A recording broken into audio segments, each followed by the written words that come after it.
un podcast de Cooperativa.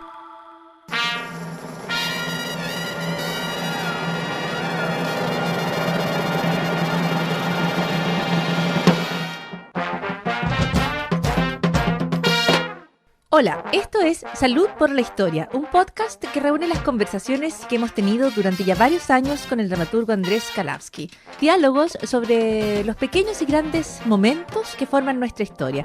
Hablamos de música, de inventos, de creaciones y decisiones que cambiaron nuestra vida, de aventuras y descubrimientos, de heroínas, héroes y villanías.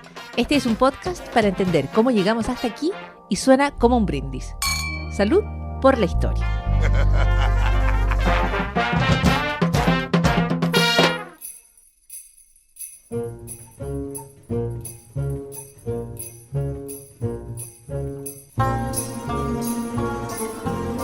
Nos vamos a tomar unos momentos dentro del tráfago informativo de lo que queda del día para hablar con Andrés Kalavsky en esta serie de conversaciones que forman parte de su podcast favorito, Salud por la Historia, y donde estamos hablando de grandes fracasos. Andrés Kalavsky, ¿de cuánto fracaso está hecho un éxito? Bienvenido. ¿Y de cuánto fracaso está hecho un fracaso también? También, claro. Un fracaso a veces es el punto culmine de una serie de fracasos previos. Es verdad. Es verdad, pero también los éxitos son el resultado de eventualmente fracasos previos, Andrés. Sí, claro, pero es que tenemos este sesgo del cual yo soy culpable también, este sesgo narrativo en el cual estamos esperando el cambio, ¿sí? Porque eso nos entretiene, porque los cambios nos entretienen. Entonces uno dice, ya, estoy viendo una película, el personaje ha fracasado un montón de veces, eventualmente va a triunfar.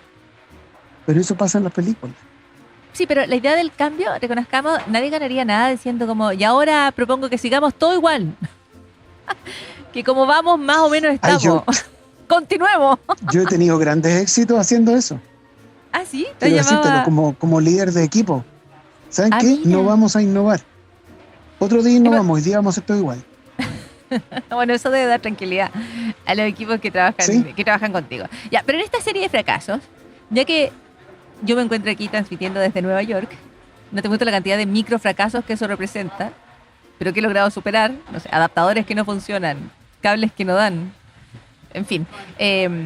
Tú quieres hablar de un fracaso que quedó en la historia y que tuvo lugar aquí en la ciudad de Nueva York.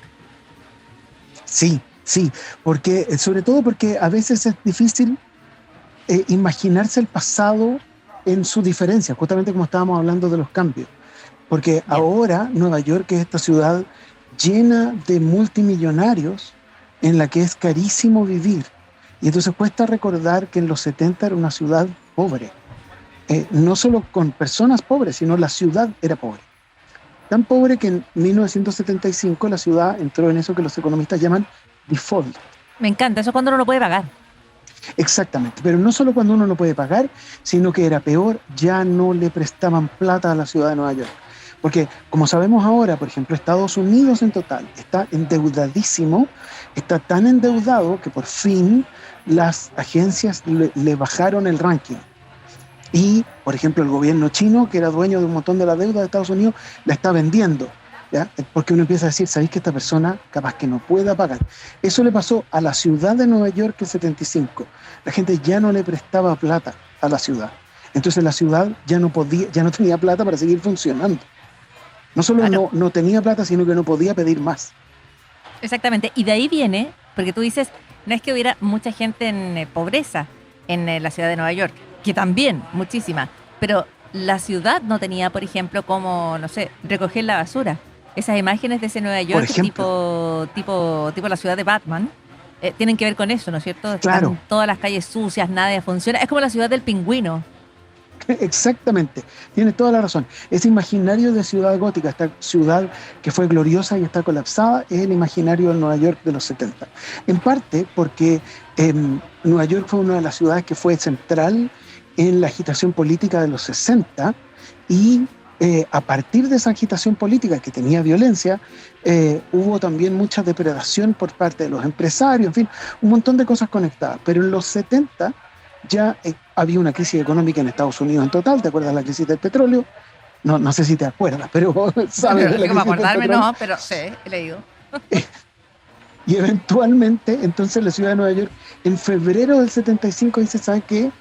eh, se congela toda nueva contratación, se dejan de pagar las horas extras, empiezan de a poquito, ¿sí? Como la mala noticia la van diciendo de a poco. Vamos a empezar a recortar cosas, pero ya en octubre dicen no podemos pagar nada, porque nadie nos presta plata, no, como decían en la Negra Esther a propósito de la zapatería, ¿sí? Esto no puede continuar así, decían en la Negra Esther. Entonces crean unas juntas administrativas con mucho tecnócrata, mucho banquero. De hecho, hay una de las juntas que arman son 9 personas, 8 son banqueros, para pensar en cómo salir del problema, y finalmente lo que hacen es chantajear al sindicato de profesores de la ciudad. El alcalde, cuyo apellido no sé pronunciar, el alcalde de la época dice, como prepara una declaración pública que va a decir, si el sindicato de profesores no mete la plata de la jubilación, porque viste que los gringos son así, los sindicatos manejan los fondos de pensión. Si no meten si no nos prestan plata de la jubilación de los profesores, vamos a dejar de funcionar. La ciudad se va a paralizar entera. Y antes de que hagan, esto en octubre, antes de que hagan la declaración, finalmente el sindicato de profesores cede y pone la plata, y con eso logran salvar el año. Pero así. Claro, de hecho, no les prestaba plata como el presidente de Estados Unidos, que era Gerald Ford. Entonces, los titulares de los diarios decían, Ford a la ciudad de Nueva York, muérase.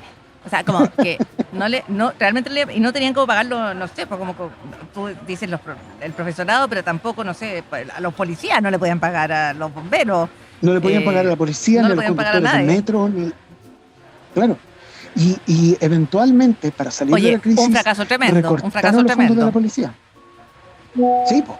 No, un fracaso enorme que condujo a otro fracaso, porque la salida que encontraron fue recortar servicios sociales. Y que la universidad, que era gratuita, empezara a cobrarse. Y eventualmente, como se recuperó la bolsa de comercio en Estados Unidos, como se acabó la crisis del petróleo, como eventualmente retornaron los inversores como Disney a Broadway en los 80, la ciudad empezó a reflotar, pero empezó a reflotar mucho más precarizadamente. Pero se tomaron algunas decisiones, bueno, como que eran obvias. Había que negociar con los bancos, que eran los que no prestaban el dinero. Tuvieron estos recortes, estos despidos, estos sueldos, todo eso súper difícil. Pero también subieron los impuestos, nada muy popular, pero bueno, con eso podían lograr tratar de recuperar algunos de los fondos. Y en general, yo creo que en la ciudad se empieza a entender que están viviendo una situación de injusticia, de que es un sálvese quien pueda, ¿no es cierto?, que es abusivo con los trabajadores públicos, pero también se entiende que está en una crisis y que todo el mundo tiene que poner de su parte, digamos, ¿o no? Sí, no, sí, eso lo entendía todo el mundo, sí, fue un problema sistémico. Y efectivamente, como tú dices, tienes toda la razón, se hicieron algunas cosas muy sensatas, como aumentar los impuestos. Pero el sistema total, la aproximación total fue, tenemos que recortar gasto público. Y entonces, cuando volvió la prosperidad, no se aumentó el gasto público en la proporción en la que estaba antes. Lo que se recortó no regresó. Claro. Entonces, cuando Estados Unidos volvió a irle bien, y a la ciudad de Nueva York volvió a irle bien, la gente que antes vivía en Nueva York no pudo volver a Nueva York. Se tuvo que ir y no pudo volver. Porque la ciudad ahora, un montón de cosas que entregaba gratuitamente, ahora se pagaban. Entonces había mucho menos apartamentos, es decir, como en los doblajes. Mucho menos departamentos subvencionados, por ejemplo. Mucho menos hospitales, cerraron hospitales. Mucho menos, temporalmente disminuyeron el gasto en policía, y entonces la policía hizo una campaña bastante del terror. Y eventualmente después llegó este señor terrible de apellido Giuliani, que se llevó el crédito por una baja en el crimen que no produjo. Pero ahora tenemos esta idea de Nueva York como esta ciudad brillante. No sé si te ha tocado estar en este viaje, en esas partes que tienen tanta luz en la noche y tanta gente. Y tanto turismo. Claro, Broadway ahora es un lugar donde se hacen espectáculos maravillosos, pero muy, muy caros. Cosa que en esa época no era así. Entonces, ahora Nueva York se volvió esta ciudad radiante, llena de dinero, pero que expulsó a un montón de gente durante la crisis. Un fracaso, digamos. Pero un Un fracaso espantoso. Claro, pero no puedes desconocer el hecho de que sí se logra reconstruir. O sea, hay muchas cosas que salen mal, hay muchas cosas que no se recuperan, pero la ciudad se levanta de su ceniza. O sea, claro, la ciudad quienes hayan visto películas saben que nadie habría podido pensar en como vamos a la 42 a carretear, no sé, como hoy día la gente va a sacarse fotos, a hacer videos. O sea, eso vamos era como al Central Park. Vamos al Central Park, era escenario de una profunda inseguridad. Y de hecho ahora, Andrés, mira, justo la discusión en este momento es respecto a algunos hechos puntuales de violencia muy preocupantes que han tenido lugar en la ciudad. Pero cuando los pones o los miras en la perspectiva de la cantidad de gente que aquí vive, entonces te das cuenta de que es una ciudad tremendamente segura. Las ciudades cambian, Andrés. Claro. Tienen fracaso y tienen acierto. Tienen buenos años y tienen malos años. Sí. Tienes toda la razón. Si lo que pasa es que, por ejemplo, la manera en la cual especuladores incendiaron la parte sur del Bronx para expulsar a familias que tradicionalmente vivían ahí, eso no se recuperó. Hay cosas que se pierden de manera definitiva, pero también hay procesos de resistencia, también hay una educación pública que es bastante sólida, también hay varias cosas que hacen de Nueva York que de alguna manera una ciudad como incomparable a cualquier otra en el mundo, ¿no? Claro, algo súper interesante es que la ciudad cuando era pobre era una ciudad progre y ahora que es rica sigue siendo una ciudad progre. Y eso es bien atípico y bien interesante, porque además todo este fue un conflicto entre demócratas. El alcalde era demócrata, el presidente era demócrata, todos eran demócratas. Y a pesar de todo lograron de alguna manera ponerse de acuerdo y pelearse primero y ponerse de acuerdo después y salir. ¿Viste? Las cosas se arreglan conversando, Andrés Kalavsky. En los 70 en Central Park no te decían eso. No, me imagino que no. Nueva York, sus fracasos, sus aciertos también son parte de esta serie de conversaciones destinadas a todo lo que puede salir mal en algún momento, como ocurría en la ciudad de Nueva York en 1975, donde no había de dónde sacar más plata. Kalavsky, ¿te prestan? ¿Cómo es tu no me pidas plata, eso sí. No pienso pedirte plata, porque me vas a decir que no tienes. Y aunque tuvieras, yo pensaría que tú no tienes. Pero en realidad no tienes. Qué bueno. Como decía Mauricio Reones. Qué bueno, me gusta tu almacén y tu forma de pensar. Ok, seguimos conversando.